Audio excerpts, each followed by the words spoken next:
10ನೇ ತರಗತಿ ಗಣಿತ ಅಧ್ಯಾಯ 2 ಬಹುಪದೋಕ್ತಿಗಳು ಚಾಪ್ಟರ್ 2 ಪಾಲಿನಾಮಿಯಲ್ ಅಭ್ಯಾಸ 2.2 ಕ್ವೆಶ್ಚನ್ ನಂಬರ್ 1 ಸಬ್ ಕ್ವೆಶ್ಚನ್ 6 3x ಸ್ಕ್ವೇರ್ - x - 4 ಈ ಬಹುಪದೋಕ್ತಿಯ ಶೂನ್ಯತೆ ಅಥವಾ ಝೀರೋಸ್ಗಳನ್ನು ನಾವು ಫೈಂಡ್ ಔಟ್ ಮಾಡಬೇಕು.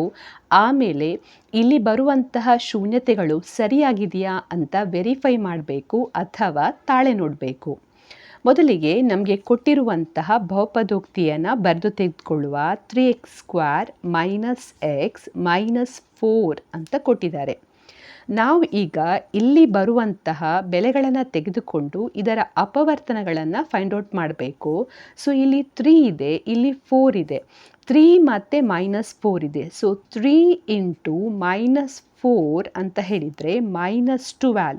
ಸೊ ನಮಗೆ ಗುಣಿಸಿದಾಗ -12 ಬರುವಂತಹ ಅಪವರ್ತನಗಳನ್ನು ತೆಗೆದುಕೊಳ್ಬೇಕು. ಹಾಗೆ ಇಲ್ಲಿ -x ಇದೆ, ಅಂದರೆ ಇದನ್ನು ನಾವು -1 ಅಂತ ತೆಗೆದುಕೊಳ್ಬೋದು. ಸೊ ನಾವು ಕೂಡಿಸಿದಾಗ ನಮಗೆ ಉತ್ತರವು +-1 ಬರುವ ಹಾಗೆ ನಾವಿಲ್ಲಿ ಇದರ ಅಪವರ್ತನಗಳನ್ನು ತೆಗೆದುಕೊಳ್ಬೇಕು. ಸೊ ಯಾವುದನ್ನು ನೀವು ತೆಗೆದುಕೊಳ್ತೀರಾ? 12 ಅಂತ ಇದೆ. ಸೊ 12 × 1 ತೆಗೆದುಕೊಳ್ಳಿಕ್ಕಾಗೋದಿಲ್ಲ. ಸೊ 3 4s are 12 ಅದನ್ನು ತೆಗೆದುಕೊಳ್ಬೋದು. ಯಾಕೆಂದರೆ 3 ಮತ್ತು 4ನ ನಡುವೆ ಇರುವಂಥ ವ್ಯತ್ಯಾಸ 1 ಆಗಿದೆ. ಹಾಗೆ ನಮಗಿಲ್ಲಿ 1 ಸಿಗಬೇಕು. ಹಾಗಾಗಿ ಎರಡು ಬೆಲೆಗಳಾಗಿ 3 ಮತ್ತು 4ಅನ್ನು ತೆಗೆದುಕೊಳ್ತಾ ಇದ್ದೇನೆ. ಅದರಲ್ಲೂ ಕೂಡ ನಮಗೆ ಇಲ್ಲಿ -1 ಬರಬೇಕು. ಹಾಗಾಗಿ ದೊಡ್ಡ ಸಂಖ್ಯೆ ಚಿಹ್ನೆಯನ್ನು ನಾವು ಮೈನಸ್ ಆಗಿ ತೆಗೆದುಕೊಳ್ಬೇಕು. ಸೊ ಇಲ್ಲೀಗ 3 × -4 ಅಂತ ಹೇಳಿದರೆ -12 ಉತ್ತರವನ್ನು ಕೊಡ್ತದೆ. ಹಾಗೆ 3 + -4 ಅಂತ ಹೇಳಿದರೆ ಕಳೆದಾಗ ಇಲ್ಲಿ -1 ಎನ್ನುವಂಥ ಉತ್ತರವನ್ನು ಕೊಡ್ತದೆ.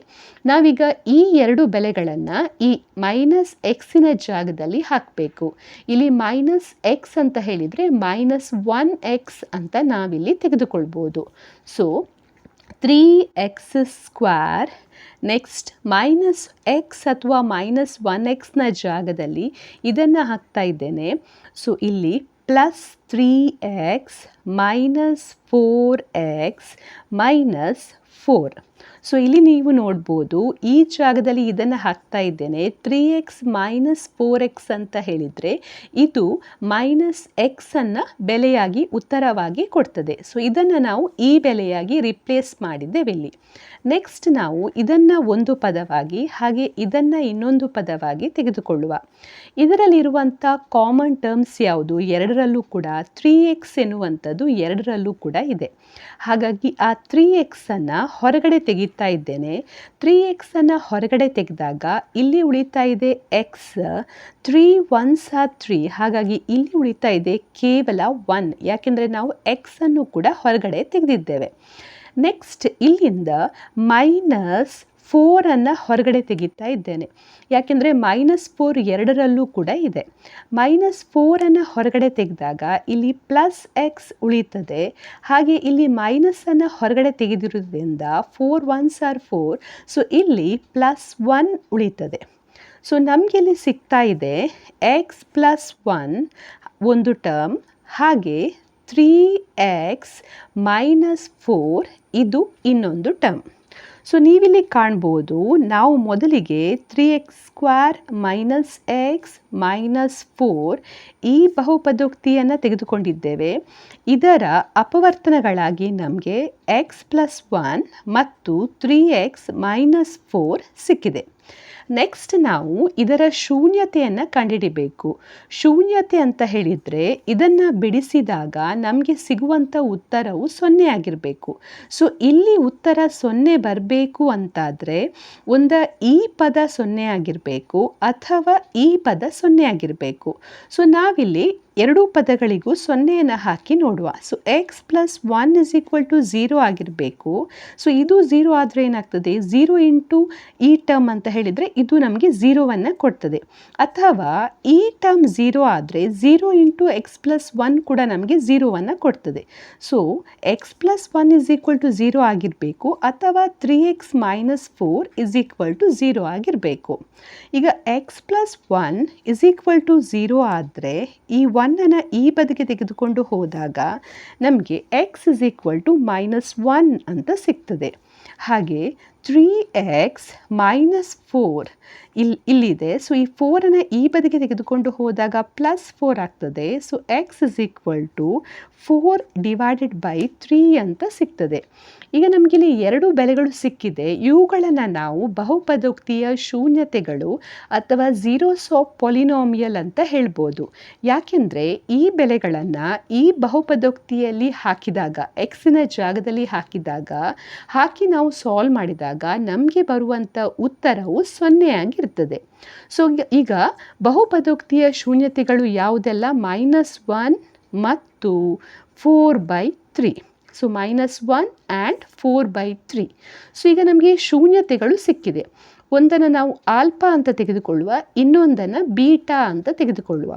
ನಂತರ ನಾವು ಈ ಫಾರ್ಮುಲಾವನ್ನು ವೆರಿಫೈ ಮಾಡಬೇಕು. ಸೊ ಶೂನ್ಯತೆಗಳ ಮೊತ್ತ ಅಥವಾ ಸಮ್ ಆಫ್ ಝೀರೋಸ್ ಅಂತ ಹೇಳಿದರೆ ಆಲ್ಫಾ ಪ್ಲಸ್ ಬೀಟಾ ಅಂತ ಹೇಳ್ತೇವೆ. ಸೊ ಇಲ್ಲಿ 2 ಶೂನ್ಯತೆಗಳು ನಮಗೆ ಗೊತ್ತಿದೆ. ಸೊ ಇದು ಆಲ್ಫಾ ಆದರೆ ಇದು ಬೀಟಾ ಆದರೆ ಆಲ್ಫಾ ಪ್ಲಸ್ ಬೀಟಾ ಅಂತ ಹೇಳಿದರೆ -1 + 4/3. ಸೊ ಇಲ್ಲಿ ನಾವು LCM ಅಥವಾ ಲಾಸವನ್ನು ತೆಗಿಬೇಕು. ಸೊ ಲಾಸ ಇಲ್ಲಿ 3 ಆಗ್ತದೆ, ಯಾಕೆಂದರೆ ಛೇದದಲ್ಲಿ ನಾವು 1 ಇದೆ ಅಂತ ತೆಗೆದುಕೊಳ್ಬೋದು. ಸೊ ಆ ರೀತಿ ತೆಗೆದುಕೊಂಡಾಗ ಸೊ 1 3 ಟೈಮ್ಸ್ ಭಾಗಿಸಲ್ಪಡ್ತದೆ. ಸೊ 3 × 1 ಅಂದರೆ 3. ಸೊ ಇಲ್ಲಿ ನಮಗೆ -3 ಕೊಡ್ತದೆ. ಹಾಗೆ ಇಲ್ಲಿ 4 ಇದೆ. ಸೊ -3 + 4 ಅಂತ ಹೇಳಿದರೆ ಕಳೆದಾಗ ಇದು 1 ಕೊಡ್ತದೆ. ಸೊ 1/3 ಎನ್ನುವಂಥ ಉತ್ತರ ಬರ್ತದೆ. ನೆಕ್ಸ್ಟ್ ನಾವು ಇದು -b/aಗೆ ಸಮವಾಗಿದೆಯಾ ಅಂತ ನೋಡಬೇಕು. ಸೊ ನಮಗೆ ಕೊಟ್ಟಿರುವಂತಹ ಬಹುಪದೋಕ್ತಿ ಯಾವುದು? ನಮಗೆ ಕೊಟ್ಟಿರುವಂಥ ಬಹುಪದೋಕ್ತಿ 3x² - x - 4. ಇದನ್ನು ax² + bx + c ಜೊತೆ ಕಂಪೇರ್ ಮಾಡಿ ನಾವು a, b ಮತ್ತು c ಯ ಬೆಲೆಯನ್ನು ಫೈಂಡ್ ಔಟ್ ಮಾಡಬೇಕು. ಸೊ ಇಲ್ಲಿ a ಯ ಬೆಲೆ ಏನಾಗ್ತದೆ? a = 3 ಅಂತ ತೆಗೆದುಕೊಳ್ಬೋದು. ಹಾಗೆ ಇಲ್ಲಿ x ಇದೆ, ಇಲ್ಲಿ x ಇದೆ, ಇಲ್ಲಿ ಮೈನಸ್ ಇದೆ ಅಂದರೆ -1. ಸೊ b ಯ ಬೆಲೆಯನ್ನು ನಾವು -1 ಅಂತ ತೆಗೆದುಕೊಳ್ಬೋದು. ನಂತರ c ಯ ಬೆಲೆಯನ್ನು ನಾವು -4 ಅಂತ ತೆಗೆದುಕೊಳ್ಬೋದು.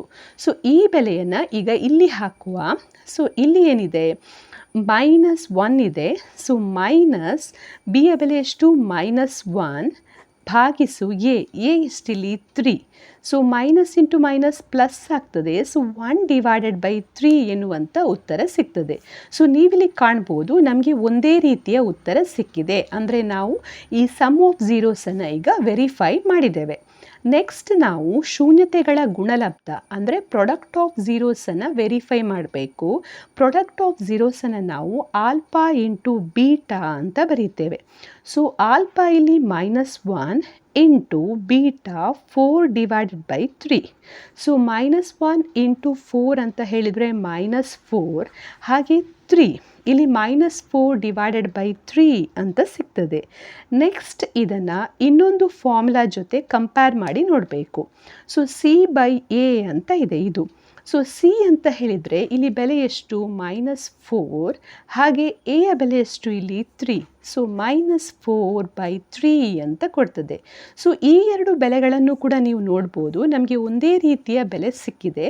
ಆದ್ದರಿಂದ ನಾವೀಗ ಸಮ್ ಆಫ್ ಝೀರೋಸ್ ಮತ್ತು ಪ್ರಾಡಕ್ಟ್ ಆಫ್ ಝೀರೋಸನ್ನು ತಾಳೆ ನೋಡಿದ್ದೇವೆ ಅಥವಾ ವೆರಿಫೈ ಮಾಡಿದ್ದೇವೆ ಅಂತ ಹೇಳ್ಬೋದು.